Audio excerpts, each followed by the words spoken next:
सोलापूर शहरातील नई जिंदगी परिसरातील मौलाना आझाद चौक ते मदिना चौक हा रस्ता सध्या नागरिकांच्या जीवाशी खेळत असल्याचे गंभीर चित्र समोर आले आहे। या मार्गावर शाळकरी मुले, महिला, ज्येष्ठ नागरिक आणि दुचाकीस्वारांची मोठ्या प्रमाणात वर्दळ असते।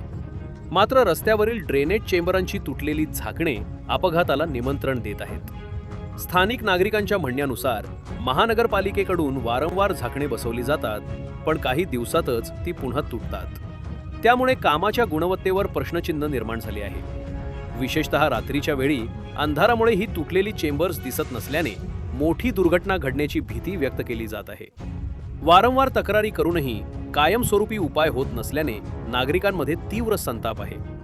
एखाद्या निष्पाप नागरिकाचा किंवा विद्यार्थ्याचा जीव गेल्यानंतरच प्रशासन जागे होणार का, असा संतप्त सवाल उपस्थित केला जात आहे। सोलापूर महानगरपालिका आयुक्त सचिन उंबासे यांनी तातडीने हस्तक्षेप करून चौकशी करावी, दोषींवर कारवाई करावी आणि नागरिकांच्या सुरक्षिततेसाठी कायमस्वरूपी उपाययोजना करावी, अशी मागणी परिसरात होत आहे।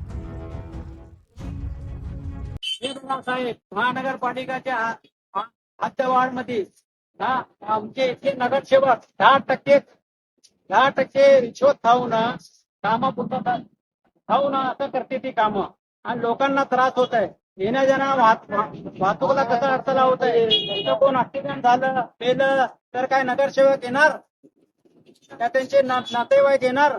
कोण येणार? मी महानगरपालिका अभियंत्याला धन्यवाद करतो की त्यांचं काम सरळ करून द्यावं। जय हिंद, जय महाराष्ट्र।